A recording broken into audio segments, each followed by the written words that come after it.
పితా పుత్ర పవిత్రాత్మ నామమునా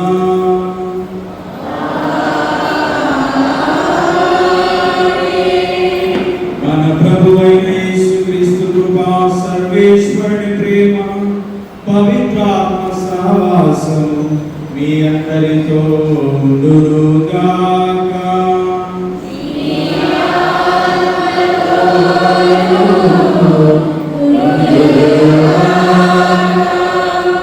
ప్రియ సహోదరి సహోదరులారా, ఈరోజు ప్రత్యేక విధముగా గంట అరుణ్ గారికి ఆపరేషన్ విజయవంతముగా జరిగినందుకు దేవునికి స్తోత్రముగా మరియు కృతజ్ఞతగా, మరి అదేవిధంగా రాబోయేటువంటి రోజులలో దినములలో కూడా దేవాది దేవుడు వారికి మంచి ఆయురారోగ్యములను దయచేయాలని పునీత అంతోని వారి పేరిట పరిశుద్ధ దేవుని వారి పూజలో ప్రత్యేక విధంగా వారి వరకు ప్రార్థించుకుందాము. క్రీస్తు నామమునందు ప్రియమైన సహోదరి సహోదరులారా, పునీత అంతోని వారి భక్తులారా, మనమందరం కూడా నేడు మొదటి మంగళవారం రోజున మరి ప్రత్యేకంగా పునీత అంతోని వారికి వారి ప్రార్థన సహాయాన్ని కోరుకుంటూ మనమందరం కూడా ఇక్కడ చేరి సమావేశమై ప్రార్థిస్తున్నాం. మరి నేటి పట్టణాల ద్వారా ప్రభు మన అందరితో మాట్లాడుతున్న అంశం ఏమనగా, పంట వికృతంగా ఉన్నది, పనివారు తక్కువగా ఉన్నారు అని ప్రభు పలుకుతూ ఉన్నారు. మరి ఈ పంట అంటే ఏమిటి, దాన్ని మనం ఏ విధంగా సేకరించాలి అనే అంశాలను మనము ధ్యానించుకోబోతున్నాము. కావున పవిత్రమైన ఈ పరమ రహస్యములను ఆ యోగుల పూటకు మనం చేసిన తప్పిదములను, పాపములను, పొరపాట్లను ఆ ప్రభువు ఎదుట ఒప్పుకుంటాము.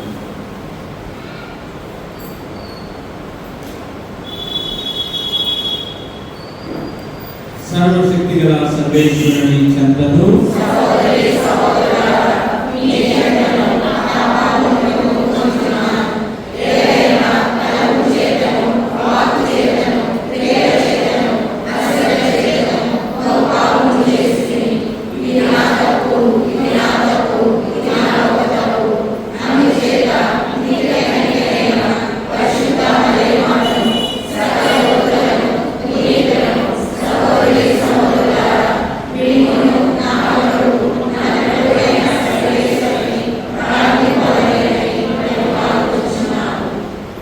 సర్వశక్తి గల సర్వేశ్వరుడు నాకు దయ చూపి మన పాపములను మన్నించి మన నిత్య జీవమునకు చేర్చునుగాక.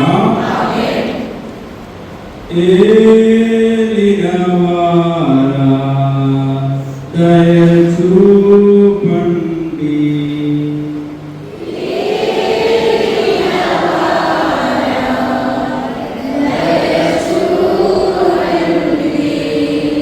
క్రీస్తువా దయ చూపండి.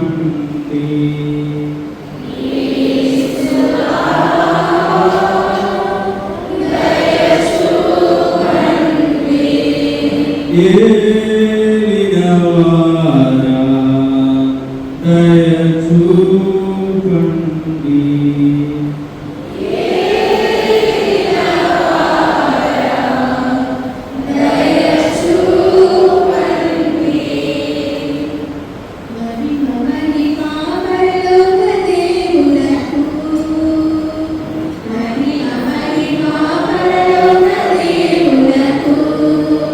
Muro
సుప్రసిద్ధ బోధకునిగా నీ ప్రజల అవసరములందు వారి కొరకు విజ్ఞాపన చేయు మధ్యవర్తిగా ఏర్పాటు చేసితివి. కావున క్రైస్తవ జీవిత ప్రమాణములను ఆచరించుటలో అతడు మాకు అండగా నిలుచుగాక. మేము ఎదుర్కొన్న జీవిత పరీక్షలందు నీ ఆదరణను పొందగలిగినట్లు మాపై నీ కృపను చూపు. నీతోనూ పవిత్రాత్మతోనూ కలిసి యుగ యుగములు జీవించుచు పాలించు మా ప్రభువు మీ కుమారుడైన యేసుక్రీస్తు ద్వారా ఈ మనవి చేయుచున్నాము.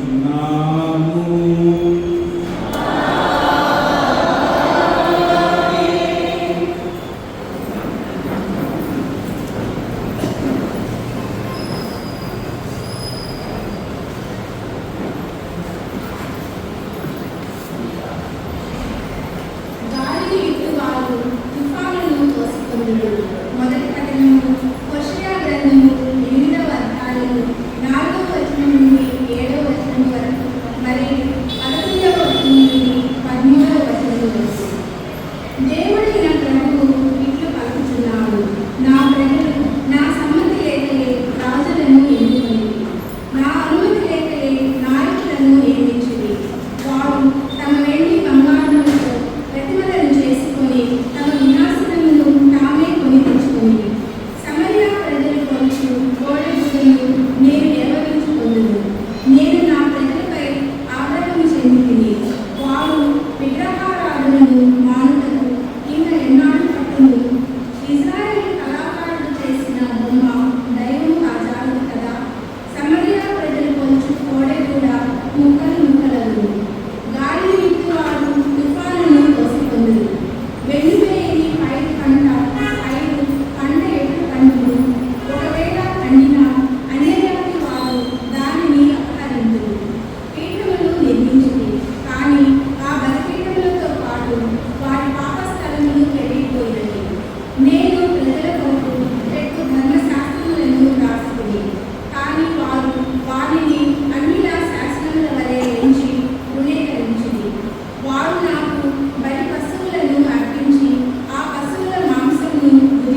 ఉందురుగాక.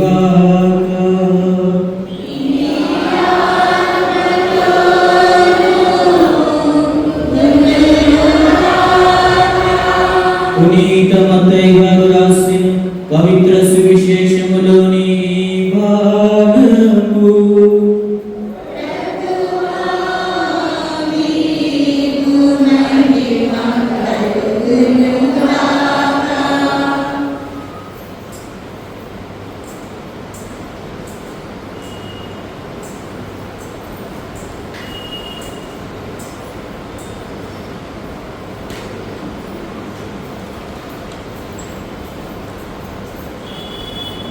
మత్తయి సువార్త 9వ అధ్యాయము 32 నుంచి 38 వచనముల వరకు.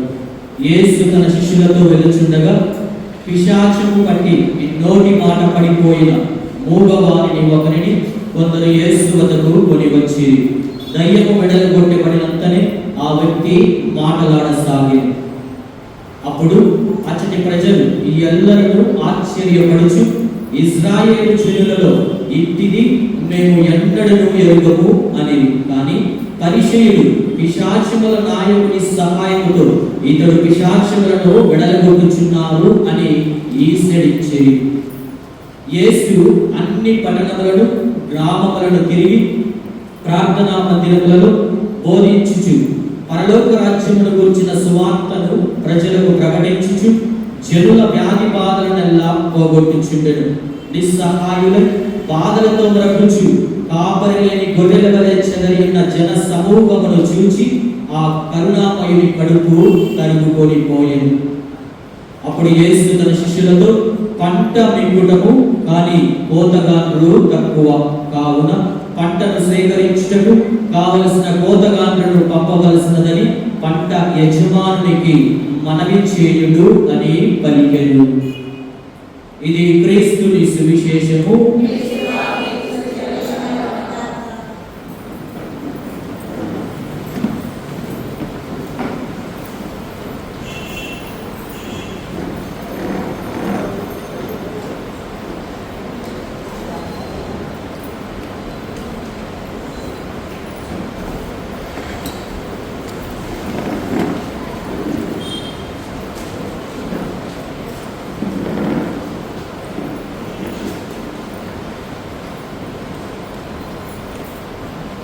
క్రీస్తునాథుని యందు ప్రియమైన సహోదరి సహోదరులారా, మనము వినినటువంటి ఈ సువిశేష పట్టణాన్ని పరిశీలించినట్లయితే క్రీస్తు ప్రభువు పలుకుతున్నటువంటి మాట మత్తయి శుభవార్త 9వ అధ్యాయము 37-8 వచనాలు మరొకసారి చదువుకుందాం. అప్పుడు యేసు తన శిష్యులతో, పంట మిగుటము కానీ కోతగాండ్రు తక్కువ, కావున పంటను సేకరించుటకు కావలసిన కోతగాండ్రులను పంపవలసినదని పంట యజమానునికి మనవి చేయుడి అని పలికెను. ఈ వాక్యమును ఇక్కడ కూర్చున్నటువంటి మీరందరూ కూడా చాలాసార్లు విని ఉంటారు. కాబట్టి ఈ వాక్యం మొత్తం నేను మీకు వివరించి చెప్పడం లేదు. దీంట్లో ఒక పదం గురించి నేను మీకు చెప్పదలుచుకున్నాను. అదేంటి అంటే పంట. మనందరికీ కూడా తెలుసు పంట అంటే ఏంటో, అసలు ఆ పంట ఎలా పండించాలి, ఆ పంటను మనం ఏ విధంగా సేకరించాలి అనేది, ఈ విషయాలన్నీ కూడా చాలా వరకు మనందరికీ కూడా బాగా తెలుసు. దీన్నే ఇంగ్లీష్లో హార్వెస్ట్ అని కూడా పిలుస్తూ ఉంటారు. అయితే పంటను మనం కోయాలి అంటే ఏం చేయాలి? బాగా తెలుసు. చెప్పండి, ఏం చేయాలి? కోతగాలు కావాలి. దానికంటే ముందు ఏం కావాలి? గొడవలు కావాలి. ఇంకా పంట ఎదగాలి. ఇంకా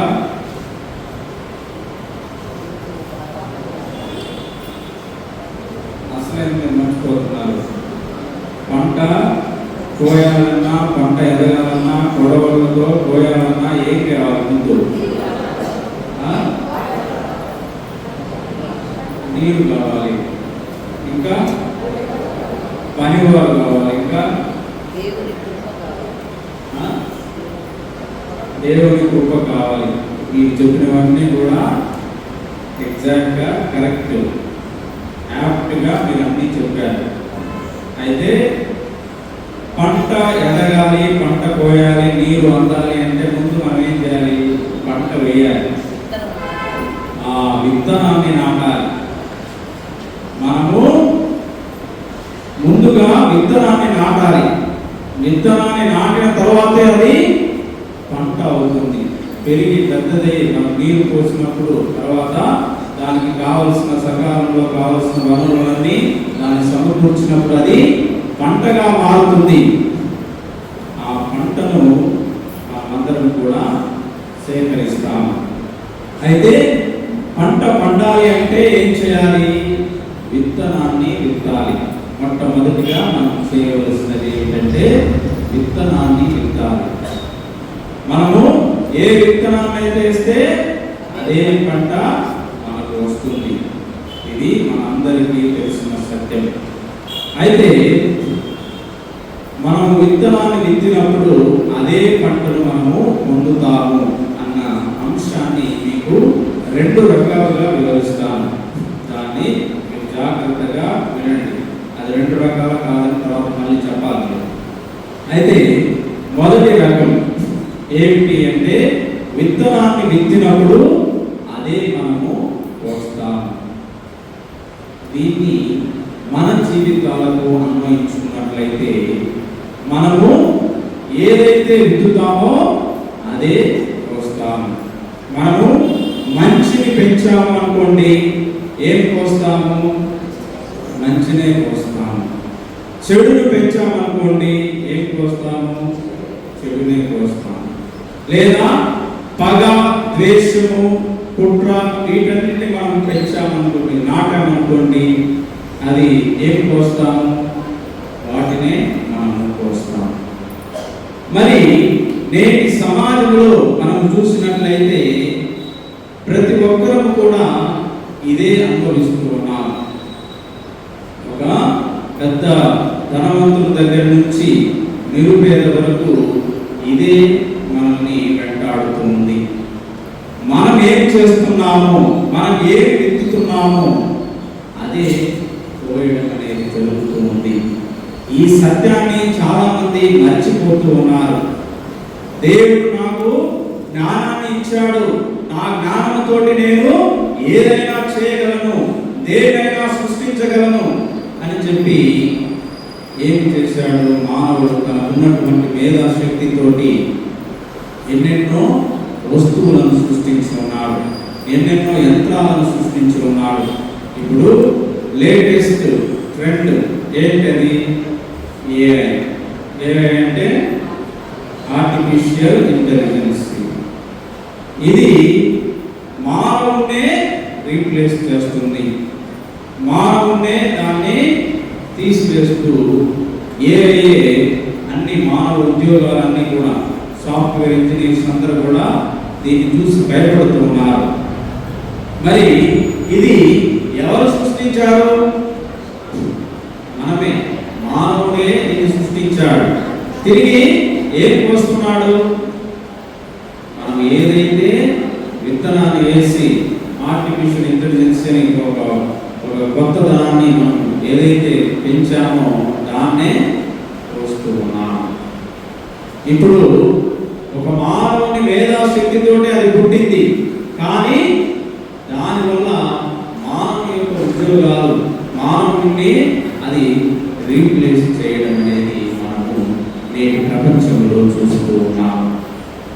అందుకని మన జగద్గురువులు లియో పాపు గారు ఒక అధికారిక పత్రాన్ని రాసి ఉన్నాడు. ఆ అధికారిక పత్రంలో మ్యాగ్నిఫిషన్ ఆఫ్ హ్యుమానిటీ అంటే మానవుడే ఈ సృష్టి అంతటిలో కల్లా ఎంత ఎంతో విలువైన వ్యక్తి, అతని డిగ్నిటీని మీరు మరవకూడదు అని చెప్పి ఒక అధికారిక లేఖను పోప్ లియో గారు రాస్తున్నారు. దాంట్లో ఆయన ముఖ్యంగా 2 అంశాల గురించి చెప్తూ ఉన్నాడు. మొదటిది ఆది కాండము 11వ అధ్యాయంలో మనం చూస్తాం. ఏం చేస్తారు అక్కడ, ఎవరైనా చెప్పగలరా? ఆది కాండము 11వ అధ్యాయంలో అక్కడ ఏం జరుగుతుంటుంది? బాబేలు గోపురం. వాళ్ళు అక్కడ ఉన్నటువంటి ప్రజలందరూ కూడా బాబేలు గోపురాన్ని కడుతూ ఉన్నారు. ఏ విధంగా వాళ్ళు కడుతున్నారు? ఇదిగో మేము దేవునితో సరి సమానంగా ఉండాలి. వాళ్ళ ఉద్దేశం ఏమిటి? నేను దేవునితో కూడా సరి సమానంగా ఉండాలి అన్న ఉద్దేశంతో దాన్ని ఒక గోపురాన్ని కడుతూ ఉన్నారు. దేవుడు ఆకాశంలో ఉంటూ ఉన్నాడు, ఆ పరలోకంలో ఉంటూ ఉన్నాడు. కాబట్టి అంత ఎత్తుగా మేము గోపురాన్ని కట్టాలి. దానిని మన జగద్గురువు గారు చెప్తున్నారు. ఈ బాబేలు గోపురం అనేది నేటి ప్రపంచంలో ఒక AI, ఆర్టిఫిషియల్ ఇంటెలిజెన్సీ అని పోప్ లియో గారు ఆ లేఖలో రాస్తున్నారు. ఇది ఏం చేస్తుంది అంటే, బాబేలు గోపురం కడుతున్న సమయంలో ఏం జరిగింది? అప్పటి వరకు కూడా ఒకే మాటలు, ఒకే భాషను మాట్లాడుతున్న వ్యక్తులు భాషలన్నీ కూడా మారిపోయాయి. ఏ భాష మాట్లాడగల వాళ్ళందరూ కూడా చాలా చదరైపోయి ఉన్నారు.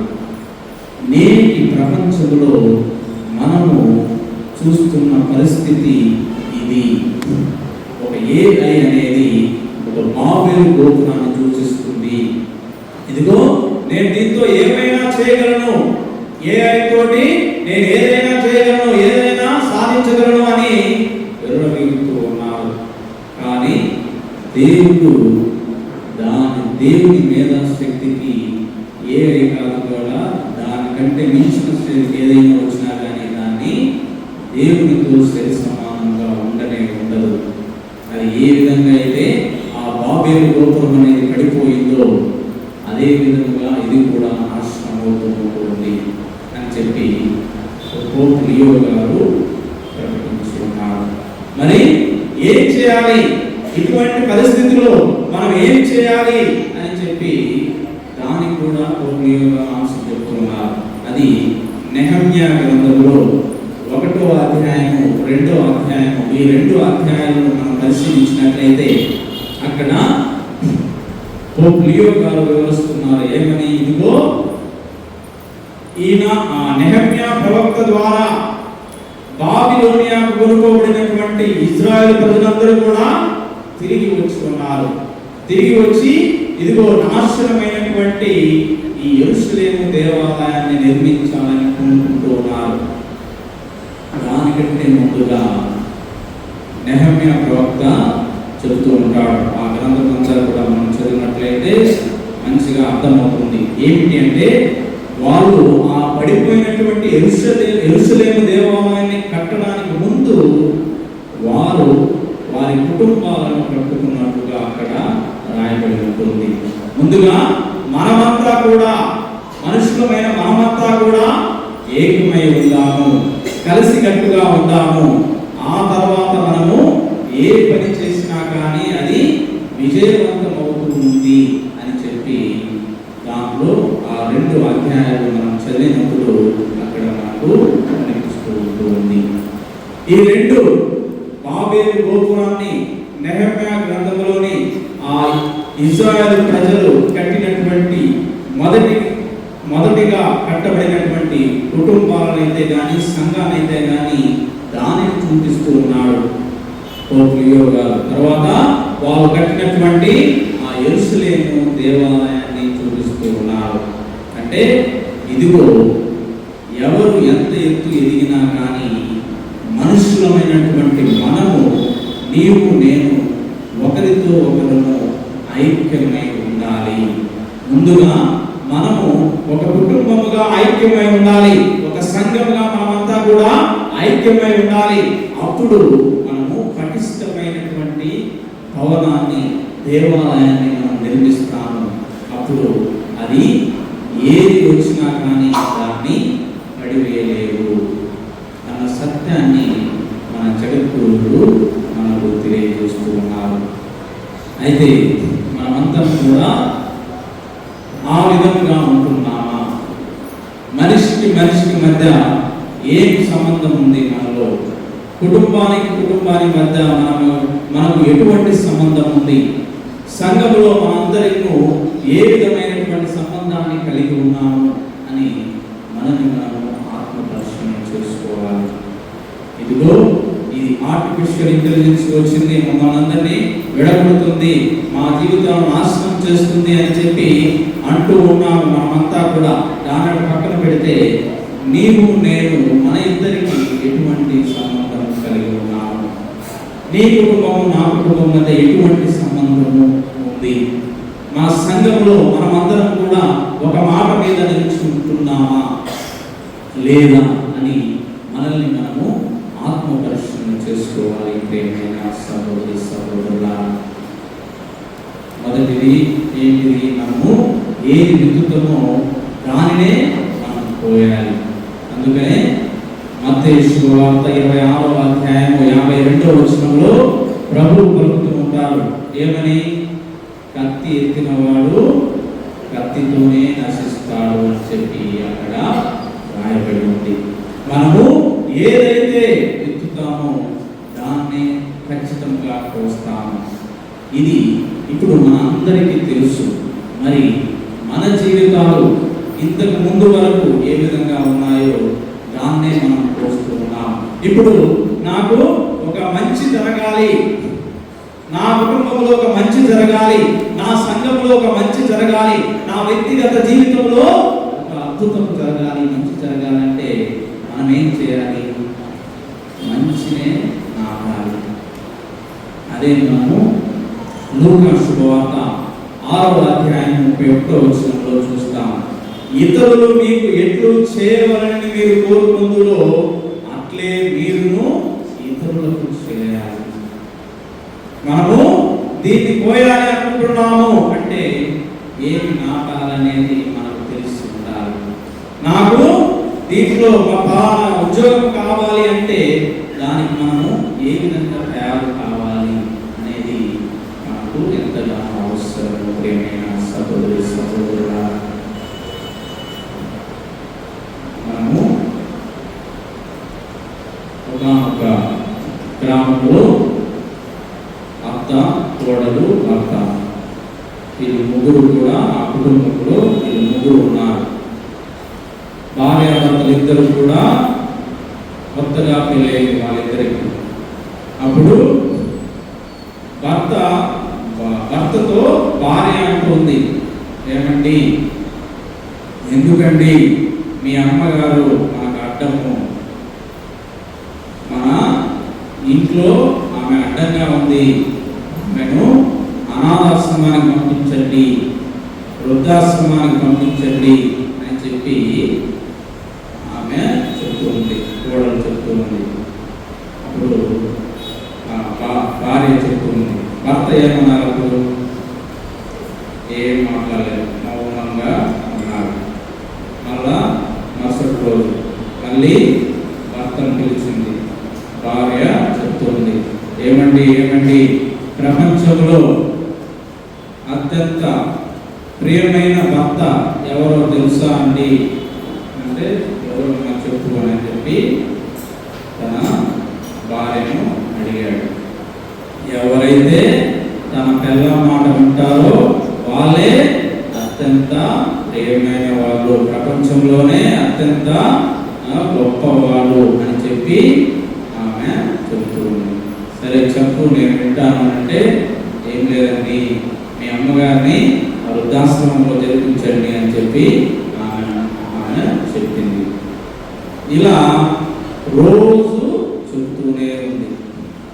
ఒకసారి భర్తకు విసుగొచ్చి, సరే నీకు నీ మాట నేను ఎందుకు కాదనాలి, సరే మమ్మల్ని వృద్ధాశ్రమంలో విడిచిపెట్టి వస్తానని చెప్పి వాళ్ళ అమ్మను తీసుకొని వృద్ధాశ్రమానికి వెళ్ళి ఉన్నాడు. వెళ్ళి మళ్ళీ తిరిగి వచ్చాడు. వచ్చిన తర్వాత ఇప్పుడు భార్య చెప్తూ ఉంది, ఏమండి మీ అంత గొప్ప భర్త ఈ ప్రపంచంలో ఎక్కడ ఉండడండి.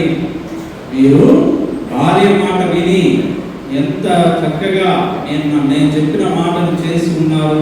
మీలాంటి భర్త ఇంకా ఈ ప్రపంచంలో ఎక్కడ ఉండడని చెప్పి ఆమె చెప్తూ ఉంది. తర్వాత ఆమె అడుగుతుంది, ఏమండి మీరు వృద్ధాశ్రమంలో మీ అమ్మగారు వదిలిపెట్టారు కదా, మీ అమ్మగారు ఫీలింగ్ ఏంటి, మీ అమ్మగారు ఏ విధంగా ఫీల్ అయింది చెప్పండి అని చెప్పి అడుగుతుంది. అప్పుడు చెప్తున్నాడు, ఏం లేదు, వృద్ధాశ్రమంలో అడుగు పెట్టిన వెంటనే ఆమెకు ఒక స్నేహితురాలు పరిచయం అయింది. వాళ్ళిద్దరు హాయిగా మాట్లాడుకుంటున్నారు. వాళ్ళిద్దరూ హాయిగా అసలు ఏ బాధ లేదు, వాళ్ళ కంట్లో కానీ వాళ్ళ ముఖంలో కానీ ఎటువంటి బాధ లేదు. అడుగు పెట్టిన వెంటనే వాళ్ళకి ఆమెకు ఒక స్నేహితురాలు దొరికిందంటే అప్పుడు భార్య, ఏంటండి ఏం మాట్లాడుతున్నారు మీరు? అమ్మగారు ఒక్కసారి కూడా ఆడికి వెళ్ళలేదు వృద్ధాశ్రమానికి. మొట్టమొదటిసారి అక్కడికి వెళ్ళింది. ఆడికి వెళ్ళి అడుగు పెట్టిన వెంటనే ఎలా దొరుకుతుందండి స్నేహితులు ఫ్రెండ్స్ ఎలా అవుతారండి అని అప్పుడు తన భర్త చెప్తున్నాడు, ఆ స్నేహితురాలు ఎవరో కాదు మీ అమ్మే అని. అప్పుడు ఇప్పుడు తన భార్య రియాక్షన్, అసలు మా అమ్మకు మనసే లేదు, అమ్మను ఎట్లా వృద్ధాశ్రమంలో ఉంచుతాడు, 3 పూట్ల తిండి పెట్టలేడా కన్న తల్లికి అని చెప్పి వాళ్ళ అన్న మీద ఎగిరి పడుతుంది. ఇప్పుడు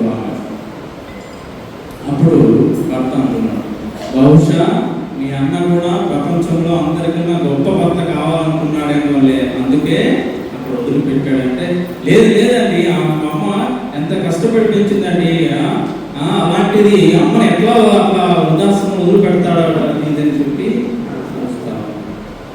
అప్పుడు భర్త నవ్వుతూ, ఏమంతా బాధపడద్దు, మీ అమ్మ మా అమ్మ ఇద్దరు బయట ఉన్నాము, తీసుకొచ్చి వాళ్ళిద్దరికి సేవ చేయము అని చెప్పి ఆ భర్త చెప్తున్నాడు. అంటే ఇతరులు మీకు ఎట్లు చేయవలని మీరు కోరుకుందరో అట్లే మీరు కూడా ఇతరులకు చేయాలి. నీవు ఒకటి కావాలి అనుకున్నప్పుడు దేన్ని నువ్వు నాటాలి అనేది నీకు నాకు తెలిసి ఉండాలి. అలా నీవు నేను నా జీవితం నీ జీవితము అలా లేకపోతే మనము బహుశా ఆ మంచి పంటను కోయలేము, ఆ మంచి పంటను మనము పొందలేము. ప్రియమైన సహోదరి సహోదరుల, మరి రెండవ రకమైన పంట ఇది. రెండవ రకంగా ఏదైనా మనం విత్తినప్పుడు దానికి బదులుగా మరొకటి పొందుతాము. ఇదేంటిది? మామూలుగా ఇప్పటిదాకా నేను చెప్పింది కాదు, ఏదైతే విత్తుతామో అదే వస్తాం అంటున్నారు కదా. ఇప్పుడేంటి మీరు ఏదాన్నైతే విత్తుతారో మరొక దాన్ని మీరు పొందుతారు అంటున్నారు. ఇదేంటి మీరు ఇలా మాట్లాడుతున్నారని అందరూ కూడా అనుకుంటూ ఉండవచ్చు. ఇది నేను మొదట చెప్పింది సమాజంలో జరిగేది. రెండవదిగా ఇప్పుడు నేను చెప్పబోయేది ఇది మన ఆధ్యాత్మిక జీవితాలలో జరిగేటువంటి సంఘటనలు. మనము దేన్నైతే విత్తుతామో మరొక దాన్ని పొందుతాము. చూడండి, కీర్తన గ్రంథంలో 126వ కీర్తన 5-6 వచనాలు అక్కడ చదివినట్లయితే, ఎవరైతే ఏడుస్తూ విత్తనాలు చల్లుతూ ఉన్నారో వాళ్ళు ఆనందంతో పంటను కోస్తారు. ఎవరెవరైతే బాధలతో వేదనలతో మీరు ఇక్కడికి పునీత అంతోని వారి దేవాలయానికి వచ్చి ప్రార్థిస్తున్నారో వాళ్ళు ఆనందాన్ని సంతోషాన్ని మీరు పొందుతారు. ఇది దైవికమైనటువంటి విత్తనాలు నాటడము, ఫలాన్ని పొందడము.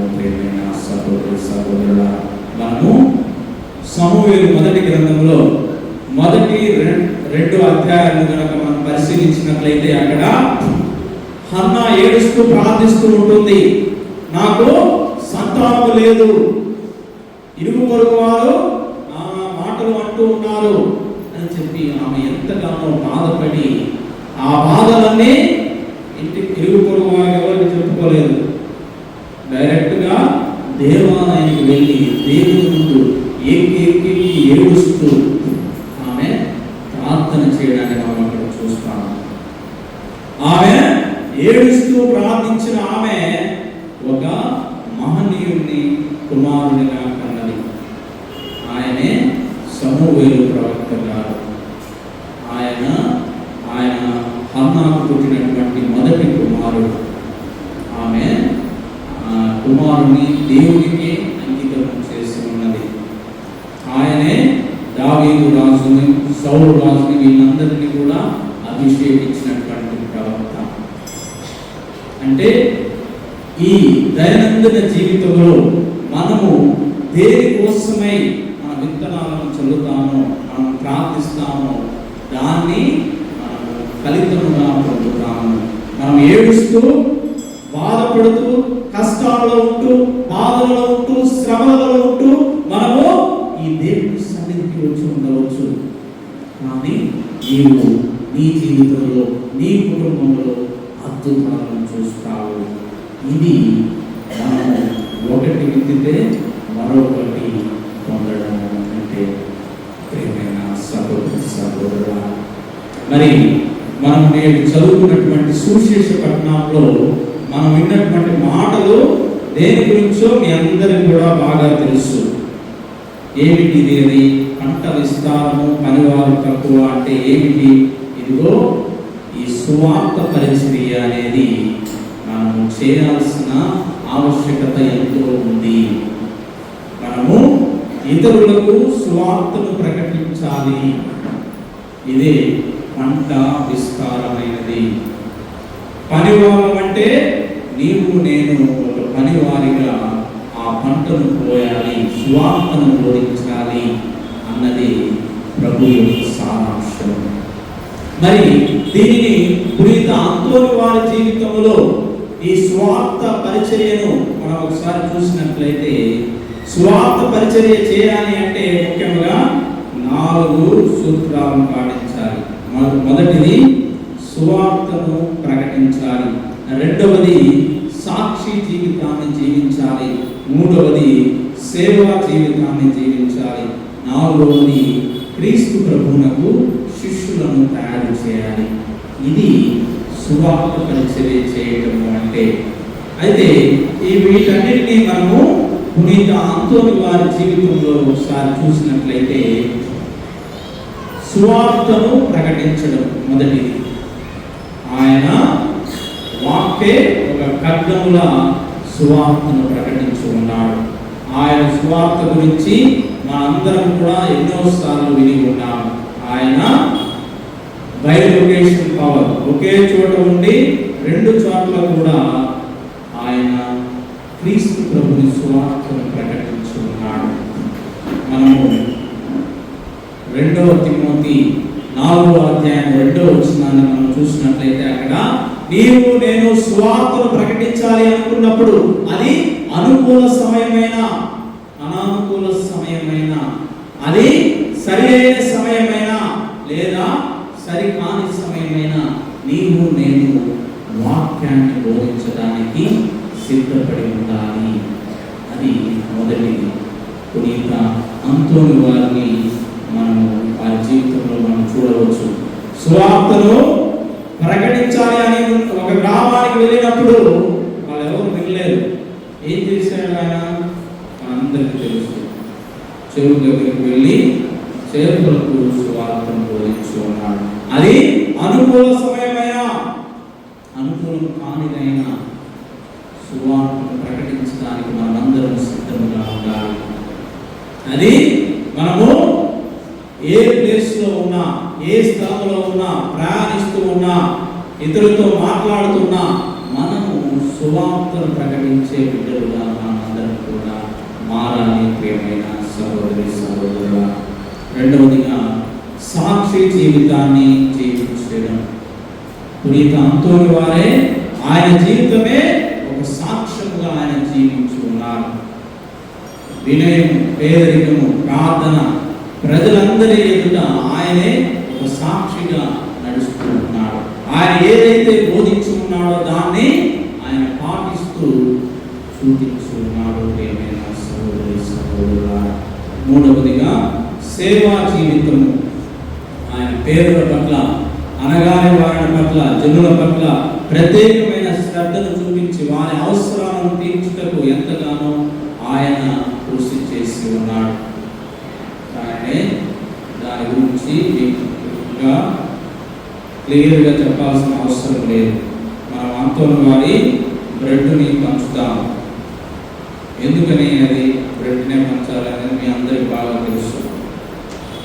మనము అంతోని వారిని బాలయేసుని పట్టుకొని చూస్తాము. ఇంకొకటి కింద ఒక పేదవాడికి బ్రెడ్ ఇస్తున్నట్టుగా కూడా మనము కొన్ని చిత్రాలలో చూస్తూ ఉంటాము.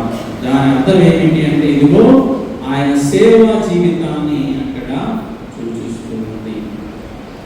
మూడవదిగా శిష్యులను తయారు చేయడము. మనమందరం కూడా ఆ ప్రభువులకు శిష్యులను తయారు చేయాలి.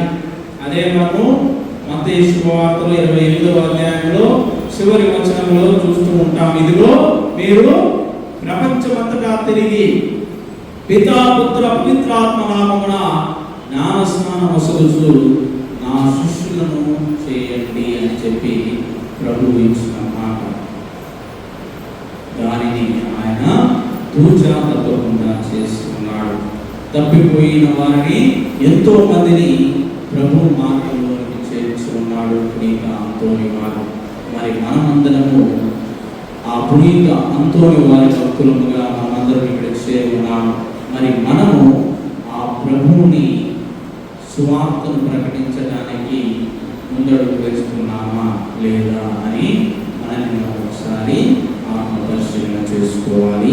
ప్రియమైన సహోదరి సహోదరులారా, చివరిగా పునీత అంతోని వారు కలిగినటువంటి మాటలను మీకు చెప్తున్నాను. ఏమిటి అంటే, చర్యలు మాటల కంటే బలంగా మాట్లాడతాయి. అందువల్ల మీ మాటలు బోధించేది మీ జీవితం కూడా బోధించాలి. అప్పుడే మనము ఆ పంటను కోసే పనివారుగా మారతాము. మనము చర్యలు మాటల కంటే బలంగా ఉంటాయి అంటే మన క్రియలు మాటల కంటే కూడా బలంగా ఉంటాయి. అందువల్ల మీ మాటలతో బోధించేది మీ జీవితంలో కూడా అది బోధించాలి. మన జీవితాలే సాక్ష్యంగా మారాలి. అలా మారినప్పుడే నీవు నేను ప్రభు యొక్క పంటను కోసే పనివారంగా తయారవుతాము. ప్రియమైన సహోదరి సహోదరులారా, ఆ విధంగా మనం జీవించుటకు దేవుడు కావాల్సిన శక్తిని బలము దయచేయమని ఈ దివ్య బలిలో ప్రార్థన చేసుకుంటాం.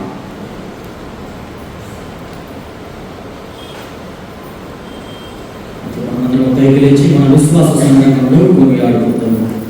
పరలోకమును భూలోకమును సృష్టించిన సర్వశక్తి గల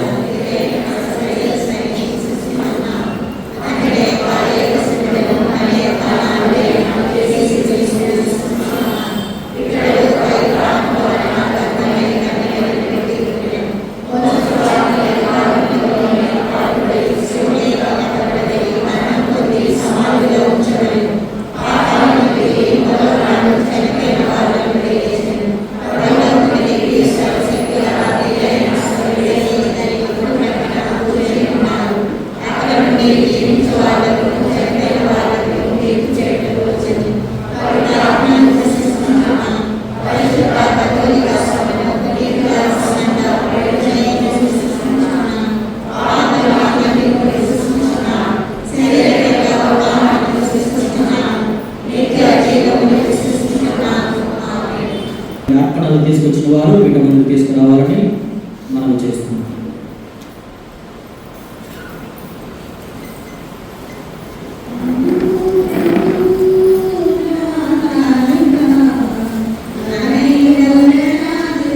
Amen.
సర్వం సకలము నీవేగా, నా జీవ ప్రాణము నీవేగా, నా సర్వం సకలము నీవేగా, నా జీవ ప్రాణము నీవేగా.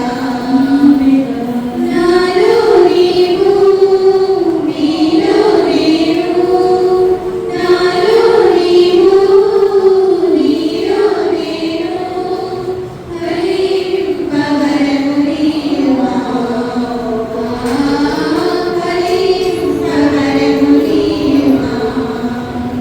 అందుకో ప్రభువు నా కానుక, అవనిలోన నాకు కోరిక.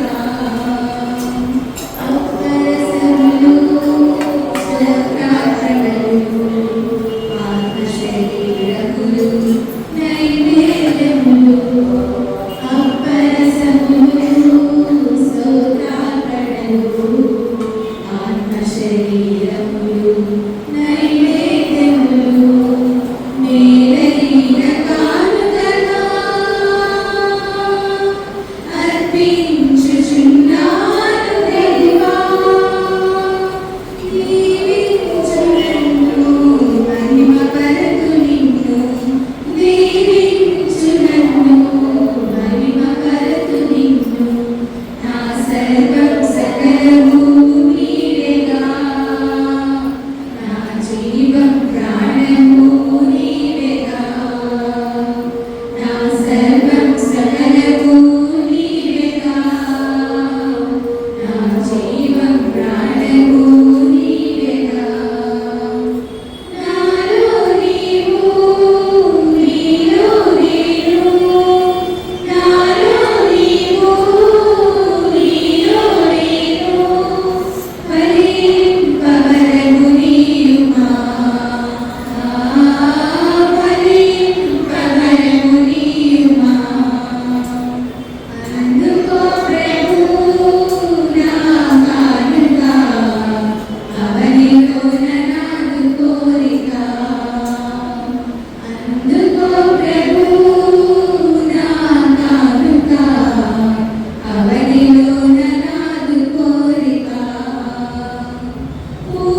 పూజింతుమదిలో నిత్యగా, పూజింతుమదిలో నిత్యగా, జీవింతు నిత్యం నిన్ను విడువక, జీవింతు నిత్యం నిన్ను విడువక.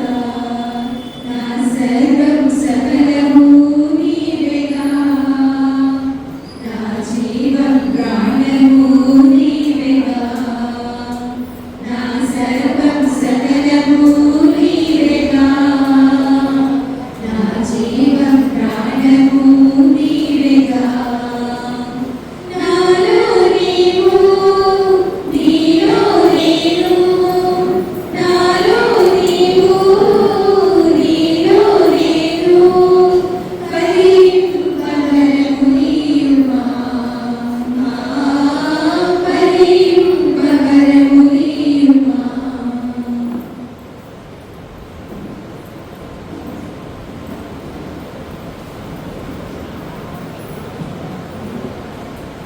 సహోదరి సహోదరులా, నేను మీరును అర్పించున్న ఈ బలి సర్వశక్తి గల పితైన సర్వేశ్వరునికి అంగీకారమున్నట్టుగా ప్రార్థించుదము. ప్రభువు తన నామస్తుతి మహిమలకు, మన ప్రయోజనములకు, తన పవిత్ర శ్రీసభ ప్రయోజనములకు, ఈ కరుణ ద్వారా ఈ బలి స్వీకరించుగాక.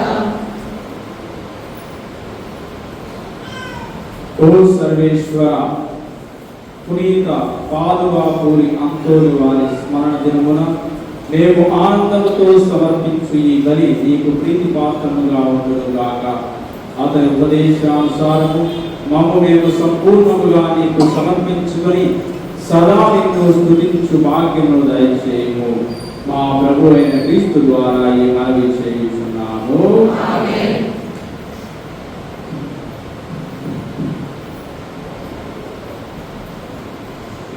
ప్రభువు మీతో ఉండునుగాక. మీ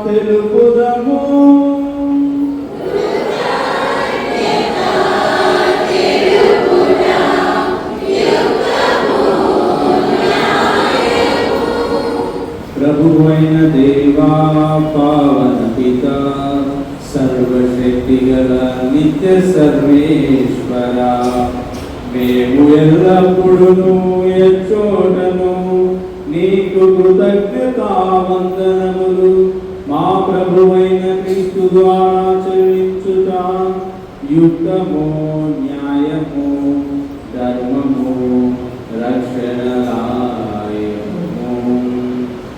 ఎందుకనా నీ శ్రీ సభకు పునీత అంతోని వారిని స్మరించుకొనుటకు ఆనందముతో మేము కొనియాడు అవకాశమును మీరు దయచేయుచున్నావు. అతని పుణ్య జీవితము మాకు ఆదర్శముగా ఇచ్చుచున్నావు. అతని దివ్య బోధన వలన విశ్వాసములో పెరుగుదలను, అతని ప్రార్థన ఫలితమున సంరక్షణను కలుగజేయుచున్నావు. కావున దూతలతోనూ పునీతులతోనూ ఏకమై నిరతము మేము నిన్ను స్తుతించుట ఎట్లనగా,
పావన పిత, నీవు నిత్యముగా పవిత్రుడవు. నీ సృష్టి అంతయు నిన్ను స్తుతించుట యుక్తము. ఏలైనా నీ కుమారుడు మా ప్రభువునైన యేసుక్రీస్తు ద్వారా పవిత్రాత్మ ప్రభావం వలన సమస్తమునకు జీవము పోసి పవిత్రపరుచుకున్నారు.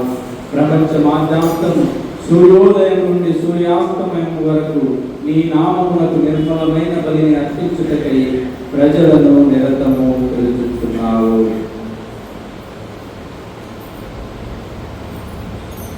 కావున ఏలినవారా ఈ కానుకలను నీ సముఖమునకు తెచ్చియున్నాము. పవిత్రాత్మ ద్వారా వీరిని పవిత్రపరచ ప్రతిమాలు కొనుచున్నాము. ఈ విధమున ఇవి మానవుడును మీ కుమారుడునైన యేసుక్రీస్తు శరీర రక్తములు అగుగాక. అతని ఆజ్ఞ ప్రకారమే ఈ కృతజ్ఞతార్చనను నెరవేర్చుచున్నాము. అతడు అప్పగింపబడనున్న రాత్రి అప్పమునందుకొని మీకు కృతజ్ఞతా వందనములు చెప్పి స్తుతించి త్రుంచి శిష్యులకిచ్చుచు ఇట్లనెను, మీరందరూ దీనిని తీసుకొని భుజించుదురు. ఏలైనా ఇది మీ కొరకు అప్పగింపబడిన నా శరీరము.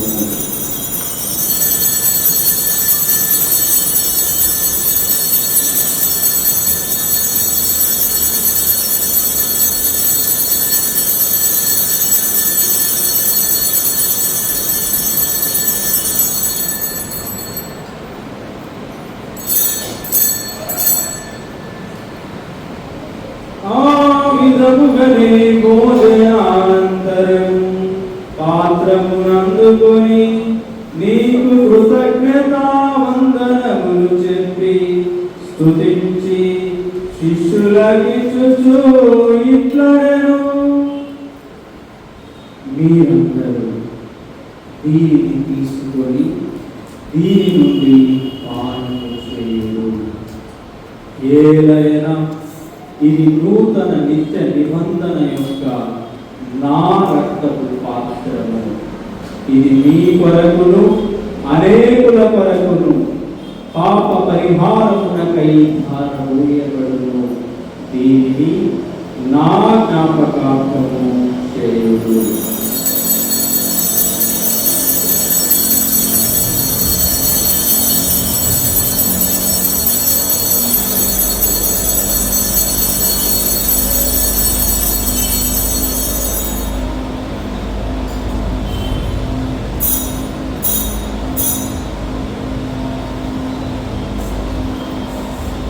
ఇది విశ్వాస రహస్యము.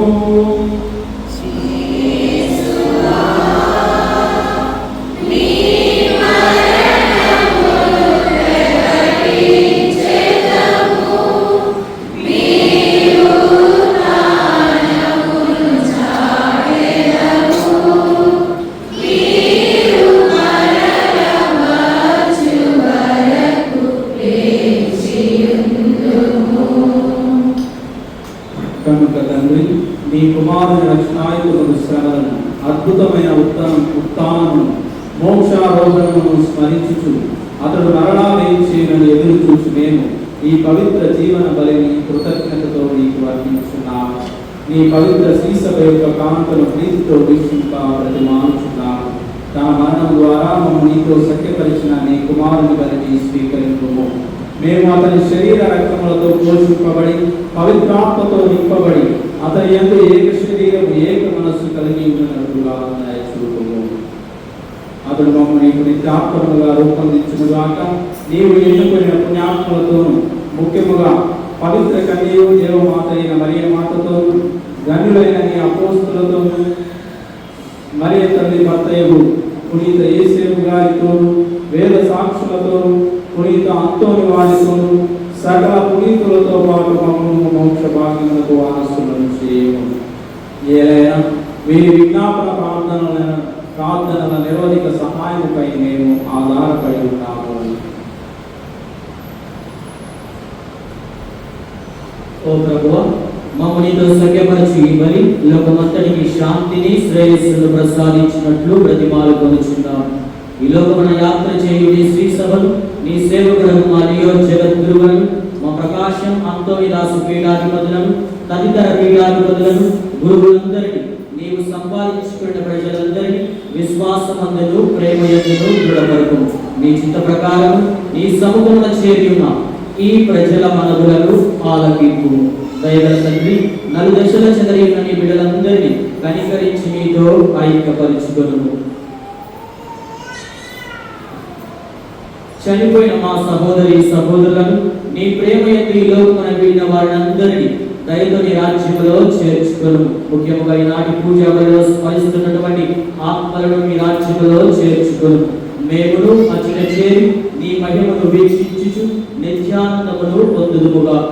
మా ప్రభు అయిన క్రీస్తు ద్వారా మనవి చేయుచున్నాము. అతని ద్వారా నీవు సకల మేలులను లోకమునకు దయచేయుచున్నావు.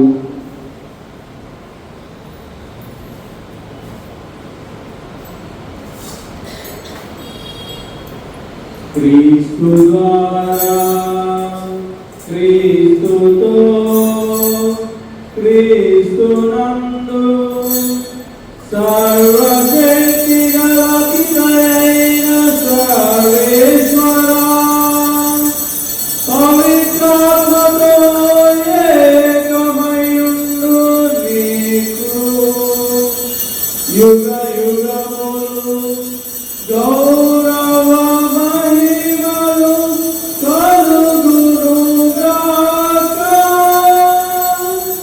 గౌరవ మహిమలు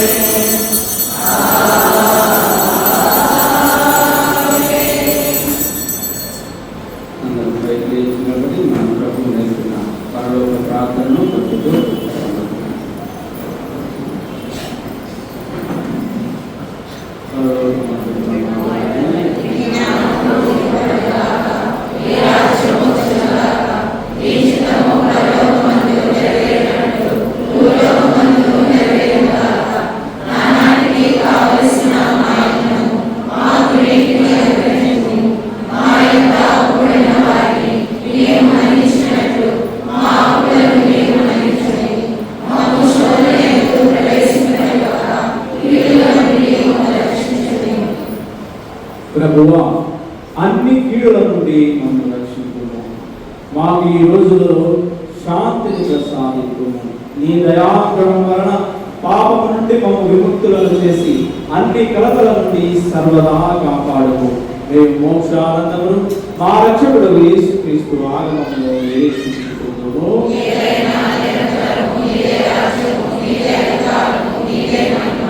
శాంతిని మీకు అనుగ్రహిస్తున్నాను, నా శాంతిని మీకు ఇచ్చుచున్నాను అని నీ అపోస్తులతో వచించిన ప్రభువైన యేసువా, మా పాపములను లెక్కింపక నీ శ్రీ సభ విశ్వాసమును వీక్షించుము. నీ చిత్త ప్రకారం నీ సభకు శాంతిని ఐక్యమును అనుగ్రహించుము. యుగయుగములు జీవించు పాలించు ప్రభువా. ప్రభుని శాంతి ఎల్లప్పుడూ మీతో ఉండును గాక. ఒకరితో ఒకరము సమాధానము జరుపుకుందాము.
ఇదిగో సర్వేశ్వరుని గొర్రె పిల్ల, ఇదిగో లోకం యొక్క పాపములను పరిహరించేది క్రీస్తు ప్రభు. ఈ గొర్రె పిల్లకి పిలువబడిన మనమంతా ధన్యులను.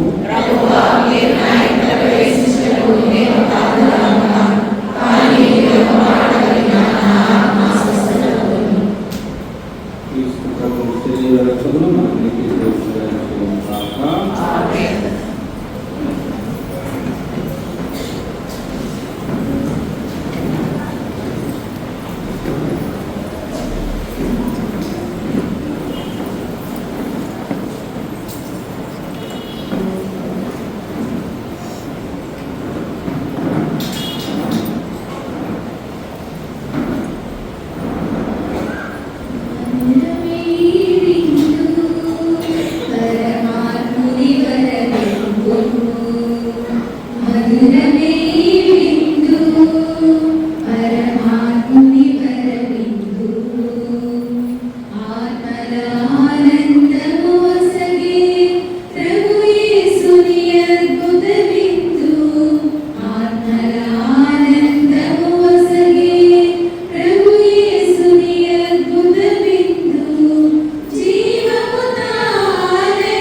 ఐక్యము చేసి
చూపును ఈ విందు జీవము తారై బలము తారై జీవజలములు తారై భోజమే ఆయనే మనకు జీవము తారై బలము తారై జీవజలములు తారై భోజమే ఆయనే మనకు మధురమే విందు పరమాత్ముని వరవిందు మధురమే విందు పరమాత్ముని వరవిందు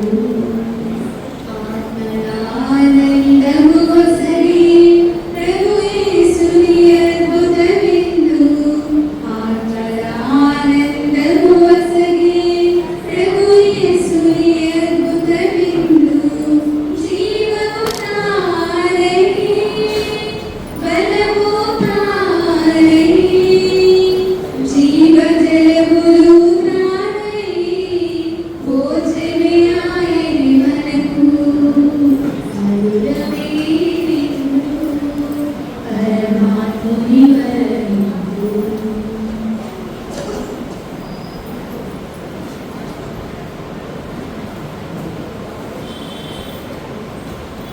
మనసి మనసి కదలిరారే క్రీస్తు జనులారా బలి బలి బలి విందులో నైతోనికులారా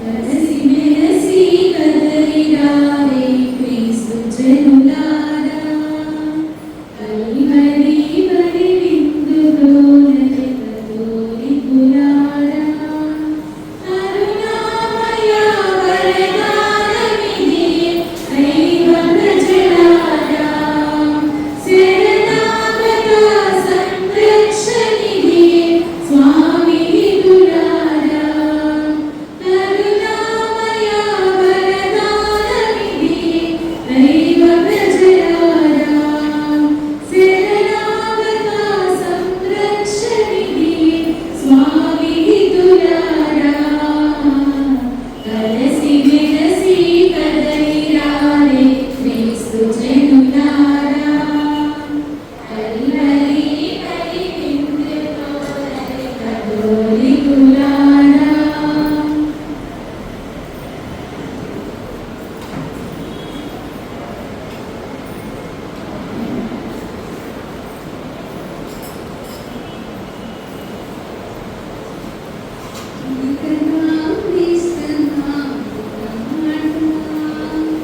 ఒక్క మాట పలుకగా నా కోసం పలుకగా నిజమా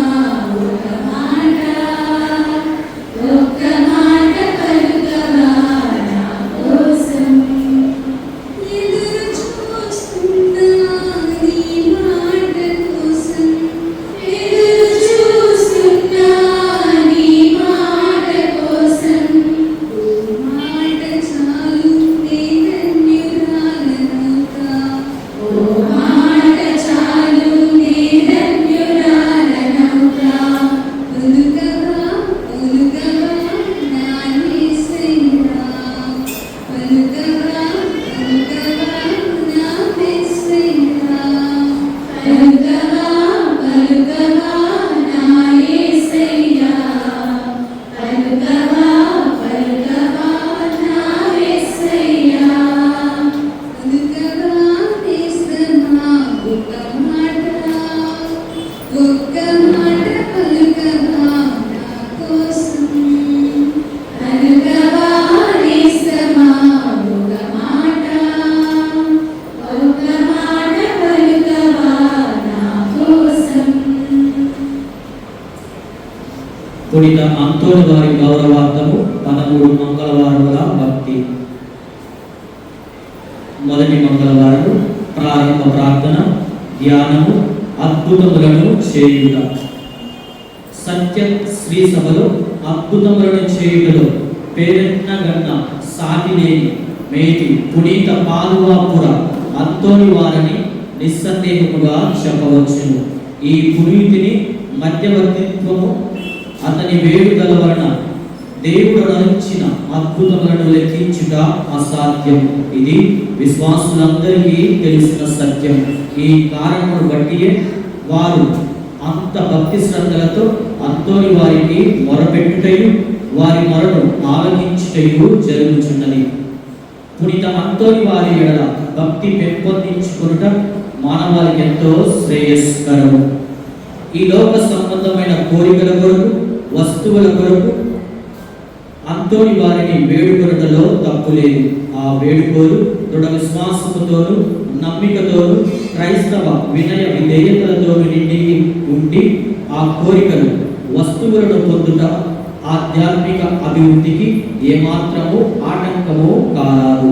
క్రైస్తవ విశ్వాసమును తగ్గించుట లేదా నిరోధించుటకు ప్రేరేపించే కోరికలను క్రైస్తవులు కోరరాదు. పునీత అంతోని వారిని వేడుకొను భక్తులలో చాలా మంది ఈ లోక సంబంధమైన కోరికలు, వరములు అర్థించుట విచారకరమైన విషయము. చాలా తక్కువ మంది మాత్రమే ఆత్మల మారు మనసు, పుణ్యముల అభివృద్ధి, దేవ ఇష్ట ప్రసాద స్థితి మొదలగు ఆధ్యాత్మిక వరములను కోరుచుందురు. సాధారణంగా శరీర సంబంధ విషయములలో అద్భుతమును కోరు వ్యక్తి ఆత్మీయ విషయములలో అద్భుతమును కోరుట అరుదు.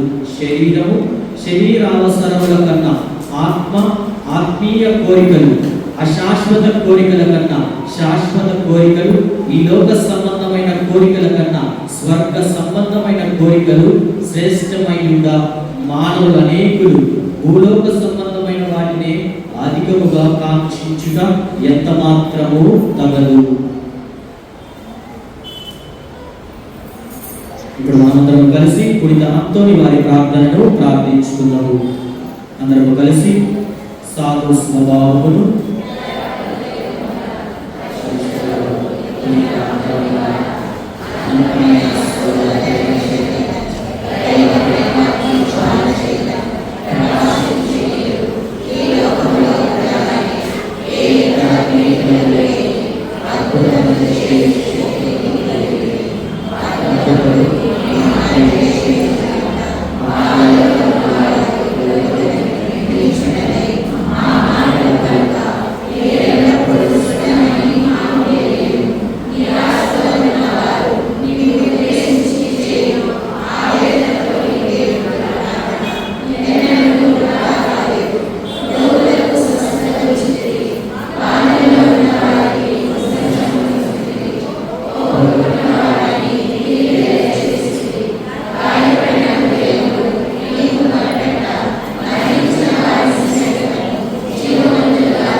మన వ్యక్తిగత తలంపుల నిమిత్తమై పునీత అంతోని వారి మధ్యస్థ ప్రార్థన సహాయం ద్వారా దేవాది దేవుని వేడుకుందాము.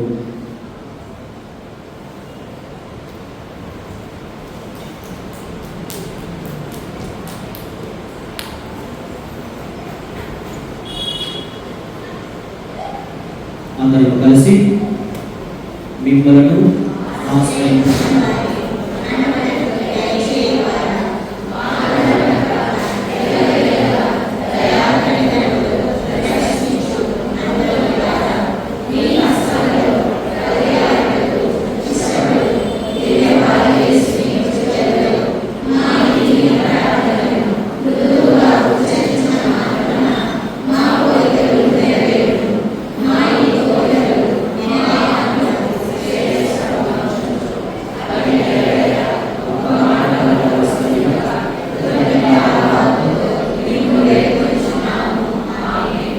పరలోకమందుండు మా యొక్క తండ్రి, మీ నామము పూజింపబడును గాక, మీ రాజ్యం వచ్చును గాక, మీ చిత్తము పరలోకమందు నెరవేరినట్లు భూలోకమందు నెరవేరును గాక.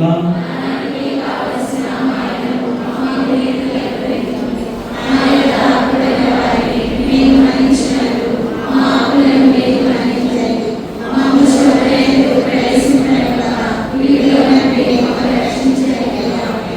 దేవుడు ప్రసాదం చేయాలని మరియమ్మ వందనము. ఏడు ఆర్మీతులున్నారు, స్త్రీలలో ఆశీర్వదింపబడిన వారు మీరే, మీ గర్భఫలము యేసు ఆశీర్వదింపబడిన వారునే.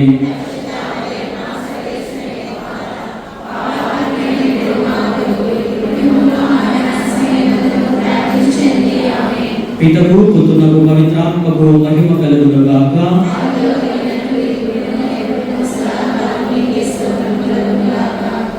ప్రభు యేసు క్రీస్తునందు అతి మిక్కిలిగా ప్రేమింపబడు ప్రియ సహోదరి సహోదరులారా, 10వ తారీఖు ఈ నెల అనగా వచ్చేటువంటి శుక్రవారం, నెలలో 2వ శుక్రవారం, మన ప్యారిష్లో మన విచారణలో ఉన్నటువంటి అలవాటు చొప్పున యేసుతో ఒక రాత్రి జాగరణ ప్రార్థన మనకు అలవాటుగా ఉంటూ ఉన్నది.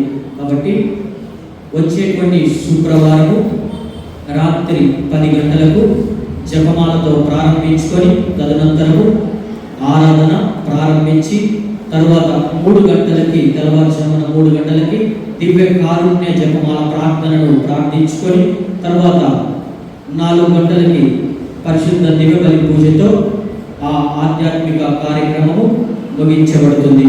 కావున మీరందరూ ఈ విషయంలో గుర్తించి ఇట్టి ఆధ్యాత్మిక కార్యక్రమంలో జపమాలలో, పరిశుద్ధ దివ్య బలి పూజలో, ఆరాధనలు, దివ్య కారుణ్య జపమాలలో మీరందరూ కూడా పాల్గొని దేవుని యొక్క దీవెనలు, ఆశీస్సులు, ఆశీర్వాదాలు పొందాలని మిమ్మల్ని అందరినీ కూడా మన విచారణ గురువుల తరపున ప్రేమపూర్వకంగా ఆహ్వానిస్తూ ఉన్నారు. గమనించండి, 10వ తారీఖు అనగా శుక్రవారము, ఇప్పుడు వచ్చేటువంటి శుక్రవారం రాత్రి 10 గంటలకు ప్రారంభించబడుతుంది. ఉదయం తెల్లవారుజామున 4 గంటలకి పరిశుద్ధ దివ్య బలి పూజతో ముగించబడుతుంది.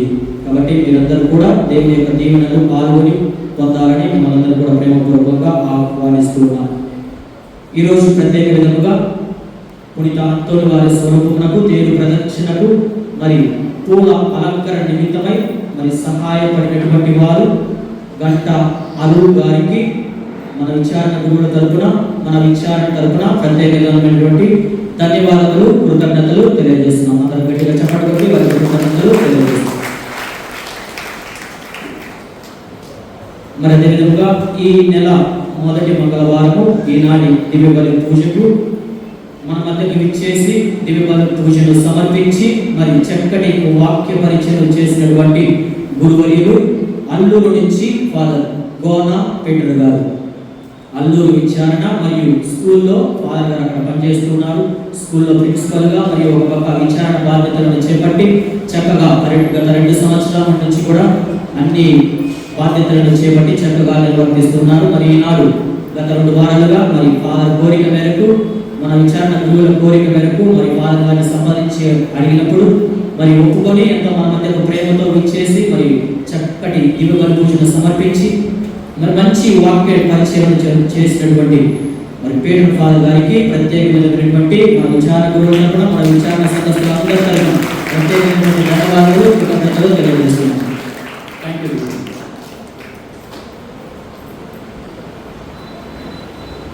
ఇప్పుడు మనమందరము మరి అదేవిధంగా మనకు పాప సంకీర్తనానికి మరియు చివరి బ్లెస్సింగ్స్ కి ఉపయోగపడినటువంటి మన దగ్గర ఉన్నటువంటి క్రాస్త ఫాదర్ కూడా మనం అందరం కూడా కృతజ్ఞతలు, ధన్యవాదాలు తెలియజేస్తున్నాం. మనందరము చివరి ఆశీర్వాదంపై సిద్ధపడతాం.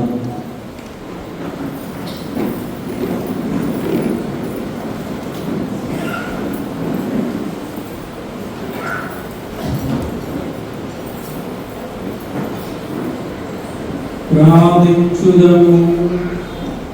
దయగల తండ్రి, మా దేవా, స్వర్గలోక భోజనముతో మమ్మల్ని నూతనపరచి ఉన్నాము.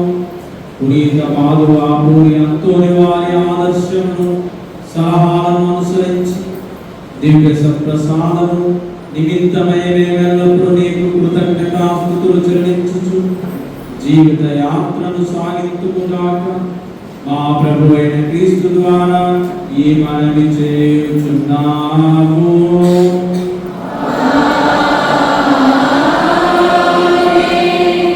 ప్రభు మీతో ఉండుగాక.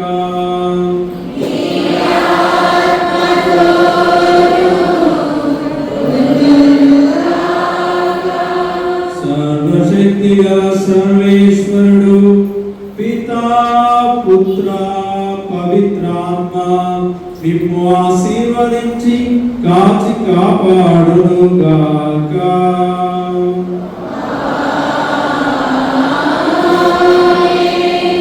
పూజ సమాప్తమైనది. వెళ్ళి క్రీస్తుని ప్రేమలో సేవలో జీవించండి.